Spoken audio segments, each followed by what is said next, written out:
हाँ जी, today we will discuss about the phylum Annelida. Phylum Annelida comprises the organisms which have segments. ठीक है, segmented bodied organisms.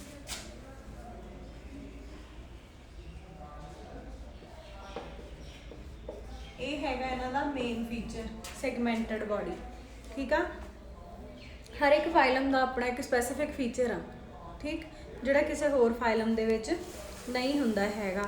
ਹੁਣ ਇਹ ਜਿਹੜੇ organisms ਨੇ, ਥੀਸ ਆਰ, ਕਹਿੰਦਾ if we talk about their habitat, they are, what is the habitat? They are terrestrial, ਠੀਕ ਆ, they live in burrows। burrows ਕੀ ਹੁੰਦੀਆਂ ਹੈਗੀਆਂ ਆ? what are burrows?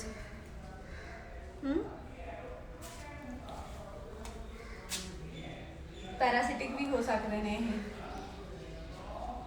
ਬਰੋਜ਼ ਹੁੰਦੀਆਂ ਆ ਜਿੱਦਾਂ ਲਾਈਕ ਤੁਸੀਂ ਖੁੱਡ ਕਹਿ ਦਿੰਦੇ ਆ, ਹਨਾ। ਟਰੈਸਟਰੀਅਲ ਮੀਨਸ ਲੈਂਡ ਤੇ ਰਹਿੰਦੇ ਆ, ਐਕੁਆਟਿਕ ਵੀ ਹੋ ਸਕਦੇ ਆ, ਪਾਣੀ 'ਚ ਵੀ ਰਹਿੰਦੇ ਹੋ ਸਕਦੇ ਹੈਗੇ, aquatic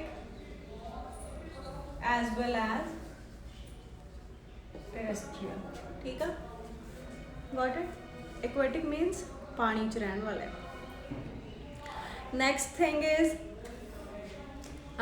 free living and parasitic both हो सकते। Parasitic are those organisms which depend upon the other organism for their food etcetera. ठीक है, अपनी उन्होंने लाइफ स्टेजेस ਜਿਹੜੀਆਂ ਨੇ ਕਿਸੇ ਹੋਰ ਐਨੀਮਲ ਦੇ ਉੱਤੇ ਵੀ ਡਿਪੈਂਡ ਕਰਦੀਆਂ ਹੋ ਸਕਦੀਆਂ। ਜਿੱਦਾਂ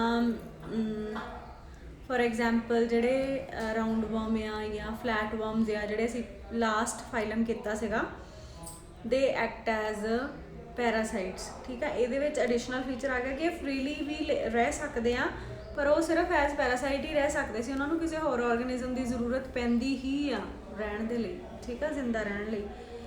ਦੈਨ ਉਸ ਤੋਂ ਬਾਅਦ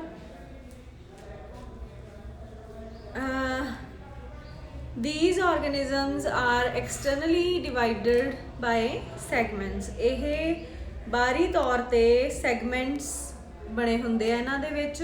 ਜੋ ਲਾਈਕ ਆਹ ਆਰਗੈਨਿਜ਼ਮ ਆ, ਠੀਕ ਆ, ਇਸ ਤਰ੍ਹਾਂ ਲਾਈਕ ਦਿਸ। ਠੀਕ ਆ, ਠੀਕ ਆ, ਬਾਹਰੀ ਤੌਰ ਤੇ ਸੈਗਮੈਂਟਸ ਦੇ ਵਿੱਚ ਬਾਡੀ ਜਿਹੜੀ ਹੈਗੀ ਡਿਵਾਈਡਡ ਆ। ਤੇ ਇਹਦੀਆਂ ਐਗਜ਼ਾਮਪਲਸ ਸਾਡੇ ਕੋਲੇ ਕਿਹੜੀਆਂ ਕਿਹੜੀਆਂ ਹੈਗੀਆਂ ਜਿਹੜੀਆਂ ਤੁਸੀਂ ਦੇਖੀਆਂ ਨੇ? ਅਰਥਵਰਮ। ਠੀਕ ਆ, ਅਰਥਵਰਮ ਸਾਰਿਆਂ ਨੇ ਦੇਖਿਆ ਆ। ਅਗਰ ਨਹੀਂ ਵੀ ਦੇਖਿਆ ਤਾਂ ਬਾਰਿਸ਼ ਵਾਲੇ ਮੌਸਮ 'ਚ ਬਹੁਤ ਨਿਕਲੇ ਹੋਏ ਹੁੰਦੇ ਹੈਗੇ ਆ, ਹੈ ਨਾ, ਤੁਸੀਂ ਦੇਖ ਸਕਦੇ ਹੋ ਬੜੇ ਆਰਾਮ ਨਾਲ। ਅਰਥਵਰਮ ਆ, ਦੈਨ ਨੀਰੀਜ਼ ਆ, ਦੈਨ ਹਿਰੋਡੀਨੇਰੀਆ। ਹਿਰੋਡੀਨੇਰੀਆ ਅਸੀਂ ਲੀਚ ਨੂੰ ਕਹਿੰਦੇ ਹੈਗੇ ਆ, ਲੀਚ, ਜੋਕ, ਹੈ ਨਾ। ਤੇ ਦੈਨ ਹੋਰ ਕੀ ਐਗਜ਼ਾਮਪਲ ਦੱਸੀ ਮੈਂ ਤੁਹਾਨੂੰ ਇਹਦੀ? ਨੈਰਿਸ। ਠੀਕ ਆ, ਹੁਣ ਇਹ ਸਾਰੇ ਜਿਹੜੇ ਆਰਗੈਨਿਜ਼ਮਸ ਨੇ ਇਹ ਐਕਸਟਰਨਲੀ ਡਿਵਾਈਡਡ ਆ। ਇਹਨਾਂ ਦੀ ਬਾਡੀ ਜਿਹੜੀ ਹੈਗੀ ਐਕਸਟਰਨਲ ਤੌਰ ਤੇ ਡਿਵਾਈਡਡ, ਪਰ ਇੰਟਰਨਲੀ ਇਹ ਡਿਵਾਈਡਡ ਨਹੀਂ ਹੁੰਦੇ ਹੈਗੇ। ਠੀਕ ਆ, ਇੰਟਰਨਲੀ ਜਦੋਂ ਹੁਣ ਆਹ ਅਰਥਵਰਮ ਆ, ਇੱਥੋਂ ਇਹਦਾ ਡਾਈਜੈਸਟਿਵ ਸਿਸਟਮ ਜਿਹੜਾ ਹੁੰਦਾ ਹੈਗਾ ਆ, ਫੂਡ ਪਾਈਪ ਜਿੱਦਾਂ ਕਹਿ ਲਓ, ਉਹ ਸ਼ੁਰੂ ਹੋ ਜਾਂਦੀ ਮਾਊਥ ਆ, ਦੈਨ ਈਸੋਫੇਗਸ, ਦੈਨ ਉਸ ਤੋਂ ਬਾਅਦ ਆ ਕ੍ਰੋਪ, ਗੀਜ਼ਰਡ, ਇੰਟੈਸਟਾਈਨ। ਇਹ ਸਾਰੀ ਥਰੂ ਆਊਟ ਦਾ ਲੈਂਥ ਇਹਦੇ ਵਿੱਚ ਚੱਲਦੀ ਹੈਗੀ ਆ ਅਰਥਵਰਮ ਦੇ ਵਿੱਚ। ਠੀਕ ਆ, ਟਿਊਬ ਵਿਦਿਨ ਅ ਟਿਊਬ ਇਹਦਾ ਬਾਡੀ ਪਲਾਨ ਆ, ਜੋ ਅਸੀਂ ਪਹਿਲਾਂ ਆਲਰੇਡੀ ਕਰ ਚੁੱਕੇ ਹੈਗੇ ਆ, ਪੜ੍ਹ ਚੁੱਕੇ ਹੈਗੇ ਆ। ਬਾਡੀ ਪਲਾਨ ਕੀ ਹੈਗਾ ਆ? ਟਿਊਬ ਵਿਦਿਨ ਆ ਟਿਊਬ। ਜਿਹੜੇ ਫਾਈਲਮਸ ਅਸੀਂ ਕੀਤੇ ਹੈਗੇ ਆ, ਜਿਸ ਆਰਡਰ 'ਚ ਹੈਗੇ ਨੇ ਉਸੇ ਆਰਡਰ 'ਚ ਤੁਸੀਂ ਇਹਨਾਂ ਨੂੰ ਯਾਦ ਕਰੋਗੇ ਤਾਂ ਤੁਹਾਡੇ ਲਈ ਵੀ ਈਜ਼ੀ ਹੋਊਗੀਆਂ ਕੁਛ ਚੀਜ਼ਾਂ, ਕਿਉਂਕਿ ਜਿੱਦਾਂ ਜਿੱਦਾਂ ਸਿਸਟਮ ਅਪਗ੍ਰੇਡ ਹੋਈ ਜਾਂਦਾ ਹੈਗਾ ਆ, ਉੱਦਾਂ ਉੱਦਾਂ ਉਹ ਉਹਨਾਂ ਦਾ ਸਿਸਟਮਸ ਜਿਹੜੇ ਹੈਗੇ ਆ ਉਹ ਵੀ ਐਡਵਾਂਸਡ ਹੋਈ ਜਾਂਦੇ। ਜਿੱਦਾਂ ਟਿਊਬ ਨਾ, tube is a advanced type of body plan. Blind sac ਪਹਿਲਾਂ ਜਿਹੜਾ ਪ੍ਰੀਵੀਅਸ ਵਨ ਸੀ, ਬਲਾਈਂਡ ਸੈਕ ਸੀਗਾ ਕੁਛ ਫਾਈਲਮਸ ਦੇ ਵਿੱਚ। ਫਿਰ ਡਿਪਲੋਬਲਾਸਟਿਕ ਐਨੀਮਲ ਤੋਂ ਟ੍ਰਿਪਲੋਬਲਾਸਟਿਕ ਹੋਇਆ। ਠੀਕ ਆ, ਜਿੱਦਾਂ ਜਿੱਦਾਂ ਸੀਕੁਐਂਸ ਚੱਲ ਰਿਹਾ ਹੈਗਾ, ਉਸੇ ਸੀਕੁਐਂਸ ਦੇ ਵਿੱਚ ਤੁਸੀਂ ਯਾਦ ਕਰੋਗੇ ਤਾਂ ਤੁਹਾਨੂੰ ਯਾਦ ਕਰਨਾ ਵੀ ਈਜ਼ੀ ਹੋਊਗਾ। ठीक है। हुण इन्हां दे विच अगेन ट्रिपलोब्लास्टिक इन्हां दा लेयर्स हैगियां ने, they are triploblastic in nature, 3 layers are there. Then उस तो बाद organ system organisation, organ system हैगा आ, ठीक है। ऑर्गन सिस्टम ऑर्गेनाइजेशन इन्हां दे विच हार्ट, टेस्टिस, ओवरीज, इंटेस्टाइन, ये सारे ऑर्गन जिहड़े हैगे बन जाते हैं, ठीक है। दैन उस तो बाद होर किहड़ा सिस्टम, होर की पॉइंट हैगे इहदे, they have bilateral symmetry, is it bilateral symmetry. Bilateral symmetry की हुंदी हैगी है कि दो इक्वल हाफ दे विच असीं वंड सकते हैं, लेटरल साइड्स दोनों जिहड़ियां हैगियां ओह इक्वल आ।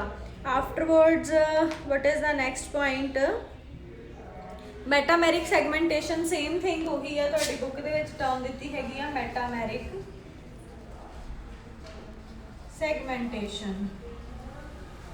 मैटामेरिक सैगमेंट मतलब एक्सटर्नल सैगमेंट्स आ, ठीक है। दैन उस तो बाद tube with in a tube, I have told you earlier, ठीक है। बॉडी प्लान की आ, ट्यूब विद इन ट्यूब, ठीक। Then excretion and osmoregulation that occur with help of nephridia, ठीक है। इन्हां दे विच स्पेशल टाइप ऑफ और की ऑर्गन कह सकते हैं जी हुंदे आ नेफ्रीडिया। नैक्सट अगे साडे कोले मॉर्फोलॉजी आउणी हैगी आ, ऑर्गेनिजम्स दी करनी आ असीं नैक्सट चैप्टर्स दे विच, उत्थे असीं ये नेफ्रीडिया, अर्थवॉर्म, सारे डिटेल्स करने हैगे, ठीक है। नेफ्रीडिया ਜਿਹੜੇ ਹੈ ਉਹ ਅਰਥਵਰਮ 'ਚ ਪ੍ਰੈਜ਼ੈਂਟ ਹੁੰਦੇ ਆ ਐਂਡ ਐਕਸਕ੍ਰੀਸ਼ਨ 'ਚ ਹੈਲਪ ਕਰਦੇ ਆ, ਠੀਕ ਆ। ਐਕਸਕ੍ਰੀਸ਼ਨ ਦੇ ਨਾਲ ਨਾਲ ਆਸਮੋ ਰੈਗੂਲੇਸ਼ਨ, ਆਸਮੋ ਰੈਗੂਲੇਸ਼ਨ ਕੀ ਹੁੰਦਾ ਆ, ਇਰੇਜ਼ ਕਰਦਾ ਮੈਂ ਇਹ। Osmoregulation is what,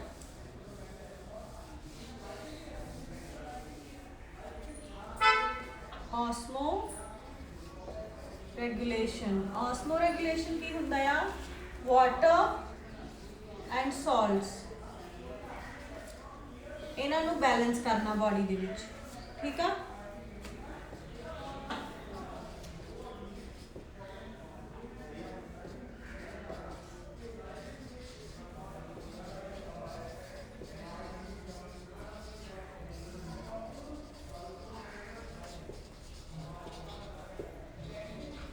Water and salts are balanced inside the body with help of osmoregulation, ठीक है। In detail we will discuss it later on, अलग तो यह टॉपिक करांगे असीं ऑस्मोरेगुलेशन का, क्योंकि हर वर्टिब्रेट्स दे विच भी इनवर्टिब्रेट्स दे विच भी दोनों दे विच ऑस्मोरेगुलेशन जिहड़ी हैगी आ इंपॉर्टेंट रोल प्ले करती है।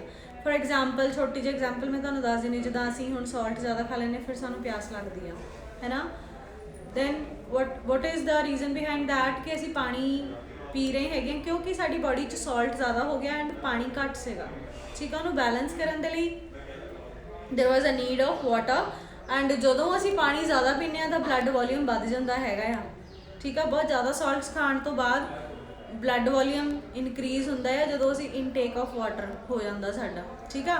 एंड उहदे नाल फिर ब्लड प्रैशर हाई होंदा, ठीक है। जदों ब्लड वॉल्यूम रेज कर गया उन्हें प्रैशर भी तो इनक्रीज़ करना ना, ठीक है। दैट वाज द रीजन कि कहा जाता है कि जिहड़ा सॉल्ट आ वो घट खाना चाहिए, specially to the persons who are suffering from hypertension, ठीक है।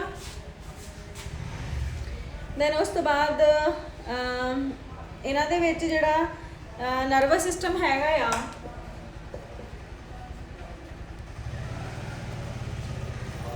that is again a ring around the pharynx or the digestive tract and that has the cord, ठीक है। then after ਜਿਹੜਾ ਸਾਡੇ ਕੋਲੇ ਸਰਕੂਲੇਟਰੀ ਸਿਸਟਮ ਇਹਦੇ ਵਿੱਚ ਕਲੋਜ਼ਡ ਸਰਕੂਲੇਟਰੀ ਸਿਸਟਮ ਸ਼ੁਰੂ ਹੋ ਗਿਆ ਇਸ ਫਾਈਲਮ ਤੋਂ। ਕਲੋਜ਼ਡ ਸਰਕੂਲੇਟਰੀ ਸਿਸਟਮ मतलब कि प्रॉपरली वैसल्स हो गई जिन्हां दे विच दी फ्लूइड जिहड़ा आ सर्कुलेट करूगा बॉडी च, ठीक है। ਪਹਿਲਾਂ ਵਾਲੇ ਜਿੰਨੇ ਵੀ ਐਨੀਮਲਸ ਸੀਗੇ, ਜਿੰਨੇ ਵੀ ਫਾਈਲਮ ਸੀਗੇ, ਉਹਨਾਂ ਦੇ ਵਿੱਚ ਨੋਰਮਲ ਸਪੇਸਿਸ ਸੀਗੀਆਂ। ਉਹਨਾਂ ਸਪੇਸਿਸ ਦੇ ਥਰੂ ਹੀ ਬਲੱਡ ਜਿਹੜਾ ਹੈਗਾ ਸੀ ਜਾਂ ਕੋਈ ਵੀ ਫਲੂਇਡ ਹੈਗਾ ਸੀਗਾ, ਬੋਡੀ ਲਿੰਫ ਜਾਂ ਕੋਈ ਵੀ ਫਲੂਇਡ ਹੈਗਾ ਆ ਉਹ ਫਲੋ ਕਰਦਾ ਸੀਗਾ। ਬਟ ਇਹਦੇ ਵਿੱਚ ਕੀ ਹੋਊਗਾ, ਪ੍ਰੋਪਰ ਸਪੇਸਿਸ ਜਿਹੜੀਆਂ ਵੈਸਲਸ ਬਣ ਗਈਆਂ ਜਿਨ੍ਹਾਂ ਦੇ ਥਰੂ ਉਹ ਸਰਕੂਲੇਸ਼ਨ ਹੋਊਗੀ। Got it. ਦੈਨ ਲੋਕੋਮੋਸ਼ਨ ਦੇ ਲਈ ਇਹਨਾਂ ਦੇ ਵਿੱਚ ਇੱਕ ਸਪੈਸ਼ਲ ਟਾਈਪ ਦੇ ਆਰਗਨਸ ਹੁੰਦੇ ਹੈਗੇ, ਸੀਟੀ। ਸੀਟੀ ਫॉर ਲੋਕੋਮੋਸ਼ਨ। ਓਕੇ, ਠੀਕ ਆ। ਅਰਥਵਰਮ ਦੇ ਵਿੱਚ ਹੁਣ ਜਿਹੜੇ ਸੀਟੀ ਹੁੰਦੇ ਹੈਗੇ ਆ ਉਹ ਕੁਝ ਇਸ ਤਰ੍ਹਾਂ ਦੇ ਹੁੰਦੇ ਹੈਗੇ ਆ,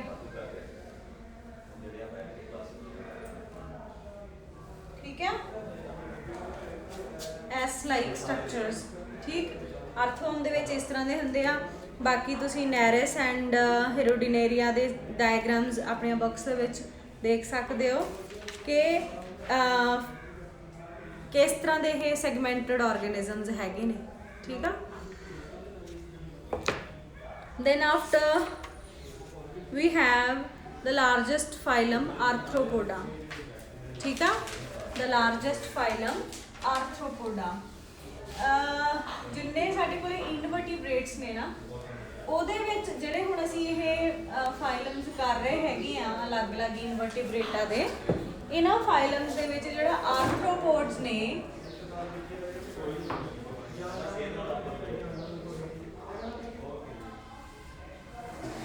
ਇਹ ਜਿਹੜੇ ਆਰਥਰੋਪੋਡਸ ਆ, ਆਰਥਰੋਪੋਡਸ are the largest group of organisms। ਠੀਕ ਆ। ਇਹਦੇ ਵਿੱਚ ਸਾਡੇ ਕੋਲੇ ਡਿਫਰੈਂਟ ਕਲਾਸਿਸ ਹੁੰਦੀਆਂ ਹੈਗੀਆਂ ਨੇ ਐਂਡ ਇਹ ਸਭ ਤੋਂ ਜ਼ਿਆਦਾ ਫੈਮੀਲੀਅਰ ਗਰੁੱਪ ਆ ਤੁਹਾਡੇ ਲਈ। ਠੀਕ ਆ। ਆਂਟਸ, ਮੋਸਕੀਟੋ,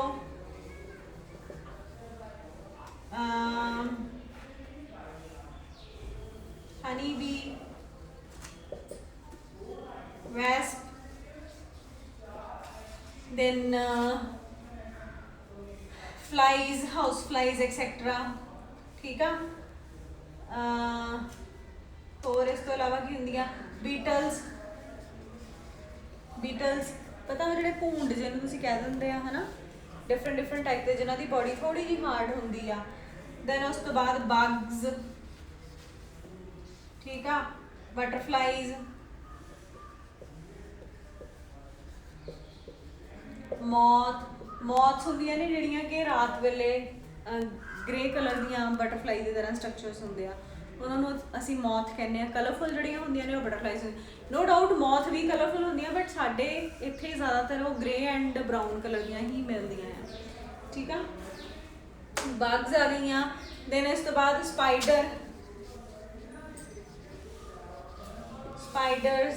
ਹੋਰ ਕੁਛ ਮਾਈਂਡ 'ਚ ਆਉਂਦਾ ਹੋਵੇ ਇਸ ਤੋਂ ਇਲਾਵਾ? नो,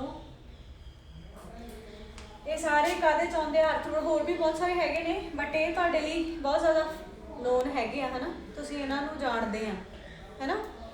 आ जिहड़े हैगे आ इत्थे तक जो मैं लिखे, दे कम्स अंडर क्लास इंसैक्टा। ठीक है, क्लास इंसैक्टा कहा मैं। ऑर्डर्स अगे अलग अलग हो सकते इन्हां दे। ठीक है, ऑर्डर्स अगे डिफरेंट हो सकते हैं। ऑर्डर्स दे विच भी बटरफ्लाई, मॉथ,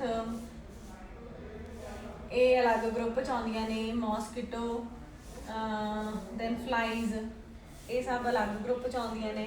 डाइपटेरन्स मीन हुंदा जिन्हां दे 2 विंग्स होंदे हैगे। ठीक आ। फिर आ जिहड़ियां बीटल्स ने ये डिफरेंट ग्रुप आ जांदा। स्पाइडर्स जिहड़े हैगे आ ये अलग क्लास च आउंदे हैगे। ठीक आ। क्रस्टेशियंस दे विच ओके ਜਿਹੜੇ ਹੈਗੇ ਨੇ ਸਾਡੇ ਕੋਲੇ ਪ੍ਰੌਨ, ਕਰੈਬ, ਉਹ ਸਭ ਵੀ ਪ੍ਰੌਨ, ਕਰੈਬ, ਲੌਬਸਟਰਸ ਹੋਣੇ ਆ, ਹੈ ਨਾ। ਕਾਕਰੋਚ ਤਾਂ ਰਹਿ ਗਿਆ। Cockroach is very much familiar to you all, that is also Insecta class ਦਾ ਮੈਂਬਰ ਆ ਉਹ ਵੀ। ਠੀਕ ਆ, ਕਾਕਰੋਚ। ਠੀਕ ਆ। ਦੈਨ ਉਸ ਤੋਂ ਬਾਅਦ ਪ੍ਰੌਨਸ ਸੁਣੇ ਆ, ਕਰੈਬਸ, ਲੌਬਸਟਰ, ये सारे these all come under phylum arthropoda। ठीक है। ਹੁਣ ਦੇਖੋ ਆਰਥਰੋਪੋਡਾ ਦੇ ਵਿੱਚ ਸਾਰਿਆਂ ਨੂੰ ਅਸੀਂ ਇੱਕ ਗਰੁੱਪ 'ਚ ਨਹੀਂ ਰੱਖਿਆ ਹੋਇਆ ਹੈਗਾ, ਇਹਨਾਂ ਸਾਰਿਆਂ ਦੇ ਅੱਗੇ ਡਿਫਰੈਂਟ ਆਰਡਰਸ ਨੇ, ਡਿਫਰੈਂਟ ਕਲਾਸਿਸ ਨੇ। ਠੀਕ ਆ, ਆਪਾਂ ਕਲਾਸੀਫਿਕੇਸ਼ਨ ਕੀਤੀ ਹੈ ਨਾ, ਇੱਕ ਫਾਈਲਮ ਦੇ ਅੰਡਰ ਬਹੁਤ ਸਾਰੀਆਂ ਕਲਾਸਿਸ ਹੋ ਸਕਦੀਆਂ, ਉਹਨਾਂ 'ਚੋਂ ਇੱਕ ਕਿਸੇ ਕਲਾਸ ਦੇ ਅੰਡਰ ਬਹੁਤ ਸਾਰੇ ਆਰਡਰਸ ਹੋ ਸਕਦੇ ਆ। ਠੀਕ ਆ, ਲਾਈਕ ਜਿੱਦਾਂ ਇੱਥੇ ਕਰ ਲਓ ਕਿ ਇੱਕ ਫਾਈਲਮ ਹੋ ਗਿਆ ਹੈ ਨਾ, ਪੀ ਸਾਡਾ ਫਾਈਲਮ ਰਿਪਰੈਜ਼ੈਂਟ ਕਰਦਾ, ਉਹਦੇ ਅੰਡਰ ਸੋ ਮੈਨੀ ਕਲਾਸਿਸ ਹੋ ਸਕਦੀਆਂ। ਠੀਕ ਆ, ਇੱਕ ਕਲਾਸ ਦੇ ਅੰਡਰ ਸੋ ਮੈਨੀ ਆਰਡਰ ਹੋ ਸਕਦੇ ਆ, ਹੈ ਨਾ। ਇੱਕ ਆਰਡਰ ਦੇ ਅੰਦਰ ਸੋ ਮੈਨੀ, ਜੇ ਅਸੀਂ ਬਹੁਤੀ ਗੱਲ ਨਾ ਕਰੀਏ, ਫੈਮਿਲੀ ਨੂੰ ਇਨਕਲੂਡ ਨਾ ਕਰੀਏ, ਤਾਂ ਇੱਕ ਆਰਡਰ ਦੇ ਅੰਦਰ ਸੋ ਮੈਨੀ ਜੀਨਸ ਹੋ ਸਕਦੇ ਆ। ਠੀਕ ਆ, ਗॉट इट। ਤੇ ਇੱਕ ਜੀਨਸ ਦੇ ਅੰਦਰ ਬਹੁਤ ਸਾਰੀਆਂ ਸਪੀਸ਼ੀਜ਼ ਹੋ ਸਕਦੀਆਂ ਨੇ, ਜਿੱਦਾਂ ਹੁਣ ਕਾਕਰੋਚ ਆ, ਕਾਕਰੋਚ ਦੀਆਂ ਕਈ ਸਾਰੀਆਂ ਸਪੀਸ਼ੀਜ਼ ਨੇ ਕਾਕਰੋਚ ਦੀਆਂ, ਪੈਰੀਪਲੈਨੇਟਾ ਓਰੀਐਂਟਾ, ਪੈਰੀਪਲੈਨੇਟਾ ਅਮਰੀਕਾਨਾ, ਐਕਸੈਟਰਾ ਐਕਸੈਟਰਾ। ਠੀਕ ਆ, ਸੋ ਕਮ ਟੂ ਦ ਪੁਆਇੰਟ ਕਿ ਇਹਨਾਂ ਦੇ ਮੇਨ ਫੀਚਰ ਕਿਹੜੇ ਹੈਗੇ ਆ। ਫਾਈਲਮ ਆਰਥਰੋਪੋਡਾ, ਜਿਹੜੇ ਕਿ ਇਹ ਸਾਰੇ ਐਨੀਮਲਸ ਜੋ ਵੀ ਅਸੀਂ ਦੇਖੇ ਆ ਸਾਰੇ ਜਿੰਨੇ ਵੀ ਮੈਂ ਐਗਜ਼ਾਮਪਲਸ ਲਿਖੀਆਂ, ਇਹਨਾਂ ਸਾਰਿਆਂ 'ਚ ਕਾਮਨ ਫੀਚਰ ਕਿਹੜੇ ਹੈਗੇ ਆ, ਜਿਹਦੇ ਕਰਕੇ ਅਸੀਂ ਇਹਨੂੰ ਫਾਈਲਮ ਆਰਥਰੋਪੋਡਾ 'ਚ ਰੱਖਿਆ।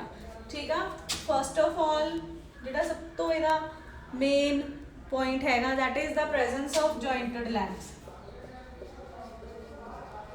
ਜੁਆਇੰਟਡ ਲੈਗਸ ਹੁਣ ਇਮੇਜਿਨ ਕਰ ਸਕਦੇ ਆ, ਕੀੜੀ, ਮੱਛਰ, ਪ੍ਰੌਨ, ਕਾਕਰੋਚ, ਇਹਨਾਂ ਦੀਆਂ ਲੈਗਸ ਕਿੱਦਾਂ ਦੀਆਂ ਹੁੰਦੀਆਂ ਹੈਗੀਆਂ, ਇੱਦਾਂ ਇੱਕ ਸੈਗਮੈਂਟ ਆ ਲੈਗ ਦਾ, ਫਿਰ ਉਸ ਤੋਂ ਬਾਅਦ ਇਸ ਤਰ੍ਹਾਂ ਦੂਸਰਾ ਸੈਗਮੈਂਟ ਆ, ਫਿਰ ਤੀਸਰਾ ਸੈਗਮੈਂਟ ਆ, ਹੁੰਦਾ ਕੁਛ ਇਸ ਤਰ੍ਹਾਂ ਦਾ, ਹੁੰਦਾ ਕਿ ਨਹੀਂ ਹੁੰਦਾ? ਨਹੀਂ ਤਾਂ ਆਪਣੇ ਆਲੇ ਦੁਆਲੇ ਦੇਖ ਲਈ, ਕੀੜੇ ਮਕੌੜੇ ਬਥੇਰੇ ਮਿਲ ਜਾਣੇ ਹੈਗੇ ਆ। ਠੀਕ ਆ, ਦੇ ਹੈਵ ਜੁਆਇੰਟਡ ਲੈਗਸ। ਠੀਕ ਆ, then another thing, body is divisible into head, thorax, abdomen। ਤਿੰਨ ਮੇਨ ਪਾਰਟਸ ਦੇ ਵਿੱਚ body is divided, head, thorax and abdomen। ਤੁਸੀਂ ਦੇਖੋ ਕੋਈ ਕਾਕਰੋਚ ਆ ਹੈ ਨਾ, ਕਾਕਰੋਚ ਦਾ ਆ ਹੈਡ ਹੈਗਾ, ਆ ਫਿਰ ਸੈਂਟਰਲ ਪਾਰਟ ਆ ਜਾਂਦਾ, ਉਸ ਤੋਂ ਬਾਅਦ ਇਦਾਂ ਦੇ ਛੋਟੇ ਹੈਗੇ ਆ, ਹੁੰਦਾ ਇਦਾਂ ਹੀ ਹੁੰਦਾ ਕਿ ਨਹੀਂ?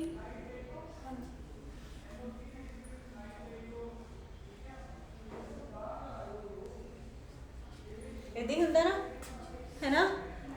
ਫਿਰ ਜੇ ਅਸੀਂ ਹੁਣ ਵਿੰਗਸ ਦੀ ਗੱਲ ਕਰ ਲਈਏ, ਸੇਮ ਵੇ ਬਟਰਫਲਾਈ 'ਚ ਹੁੰਦਾ ਆ। ਠੀਕ ਆ, ਐਂਟੀਨੀ ਹੁੰਦੇ ਆ ਇੱਥੇ ਇਹਨਾਂ ਦੇ, ਹੈ ਨਾ, ਸੇਮ ਵੇ ਬਟਰਫਲਾਈ ਆ, ਇੱਦਾਂ ਹੀ ਐਬਡੋਮਨ ਬਣੀ ਆ, ਇੱਦਾਂ ਹੀ ਉਹਦਾ ਥੋਰੈਕਸ ਐਂਡ ਹੈਡ ਬਣਿਆ ਹੋਇਆ ਛੋਟਾ ਜਿਹਾ। ਸੇਮ ਵੇ ਤੁਹਾਡੀ ਮਧੂਮੱਖੀ ਜਿਹੜੀ ਹੁੰਦੀ ਹੈਗੀ ਆ, ਹਨੀ ਬੀ,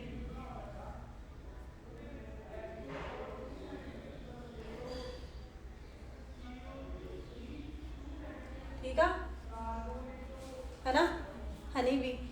ਉਸ ਤੋਂ ਬਾਅਦ ਇਹ ਤਾਂ ਹੁਣ ਹੋ ਗਿਆ ਬੋਡੀ ਡਿਵਾਈਡ ਹੋ ਗਈ, ਹੈਡ, ਥੋਰੈਕਸ ਐਂਡ ਐਬਡੋਮਨ, ਹੈ ਨਾ। ਦੈਨ ਆਫਟਰ ਕਿ ਹੋਰ ਮੇਨ ਫੀਚਰ ਕਿਹੜਾ ਹੈਗਾ ਜਿਹੜਾ ਆਰਥਰੋਪੋਡਾ ਦੇ ਵਿੱਚ ਸਾਰਿਆਂ 'ਚ ਆਉਂਦਾ ਹੈਗਾ।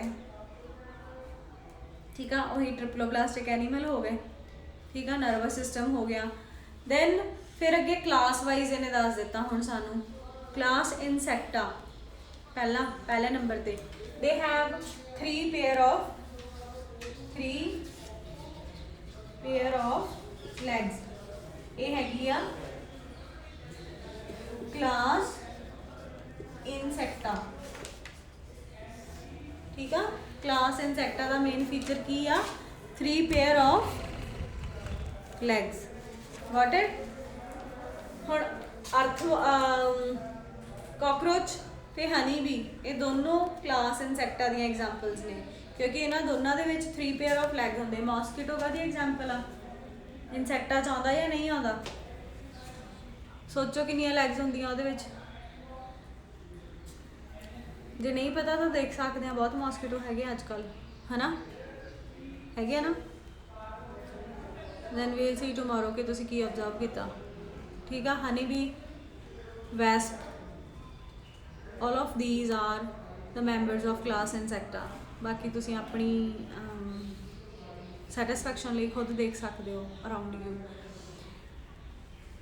ਹੋਰ ਇਹਨਾਂ 'ਚ ਇੱਕ ਮੇਨ ਫੀਚਰ ਹੈਗਾ ਜਿਹੜਾ ਕਿ ਅਸੀਂ ਦੇਖ ਨਹੀਂ ਸਕਦੇ, ਬਟ ਮੈਂ ਤੁਹਾਨੂੰ ਦੱਸ ਸਕਦੀ ਹਾਂ ਕਿ ਦੇ ਹੈਵ, ਮੈਂ ਇਹ ਵੇਖ ਕਰ ਰਹੀ ਹਾਂ, they have compound eyes. Compound eye ਕੀ ਹੁੰਦਾ? ਇੱਕ ਆਈ ਜਿਹੜੀ ਆ ਜਦੋਂ ਅਸੀਂ ਉਹਦਾ ਮਾਈਕਰੋਸਕੋਪਿਕ ਸਟਰਕਚਰ ਦੇਖਦੇ ਹਾਂ ਤਾਂ ਉਹਦੇ ਵਿੱਚ ਸੋ ਮੈਨੀ ਓਮੇਟੀਡੀਆ ਪ੍ਰੈਜ਼ੈਂਟ ਹੁੰਦੇ, ਤਾਂ ਛੋਟੇ ਛੋਟੇ ਛੋਟੇ ਛੋਟੇ ਸਟਰਕਚਰਸ ਉਹਨਾਂ ਤੋਂ ਮਿਲ ਕੇ ਇੱਕ ਨੈਟ ਤੇ ਗੂਗਲ ਤੇ ਸਰਚ ਕਰਕੇ ਤੁਸੀਂ ਦੇਖ ਸਕਦੇ ਹੈਗੇ ਆ ਕਿ ਜਿਹੜੀ ਆਈ ਆਫ ਆਂਟ ਹੈ ਨਾ, ਉੱਤੇ ਤੁਹਾਨੂੰ ਇਹਦੀ ਆਈ ਦਾ ਜਿਹੜਾ ਮੈਗਨੀਫਾਈਡ ਵਿਊ ਆ ਉਹ ਦੇਖਣ ਨੂੰ ਮਿਲ ਜਾਊਗਾ। ਉਹਦੇ ਵਿੱਚ ਬਹੁਤ ਸਾਰੇ ਛੋਟੇ ਛੋਟੇ ਛੋਟੇ ਛੋਟੇ ਓਮੇਟੀਡੀਆ ਮਿਲ ਕੇ ਇੱਕ ਆਈ ਬਣਾਉਂਦੇ ਹੈਗੇ ਆ, ਠੀਕ ਆ।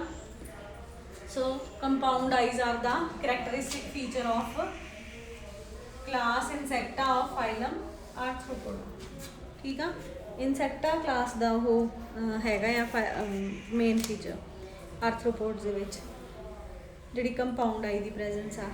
ਦੈਨ ਆਫਟਰ ਦੈਟ ਜਿਹੜੀ ਐਲੀਮੈਂਟਰੀ ਕੈਨਾਲ ਆ, ਮੈਂ ਦੱਸ ਚੁੱਕੀ ਹਾਂ ਕਿ ਕੰਪਲੀਟ ਆ, ਠੀਕ ਆ, ਕੋਇਲਡ ਆ, ਕੰਪਲੀਟ ਆ। These are the first animals. These are the arthropods are the first animals to show the. These are first animals to volunteer muscles. ठीक है, वॉलंटरी मसल्स किहड़े हुंदे आ? वॉलंटरी मसल्स वॉलंटरी मसल्स की हुंदे हैगे आ कि अपनी मर्जी दे नाल मूव करना, जिद्दां हुण असीं अपने लैग हैंड आर्म अपनी मर्जी नाल मूव कर सकते हैं, साडे वॉलंटरी मसल कंट्रोल च आ, ठीक आ। इनवॉलंटरी मसल कंट्रोल हुंदा जिन्हां दे उत्ते साडा कंट्रोल नहीं हुंदा, ठीक। Afterwards these are the first group of animals which have endocrine system, ठीक है। These are the first to show endocrine system. Endocrine system की हुंदा basically hormonal system. Insects जेडे हैगे वो pheromones release करते हैं to attract their opposite sex.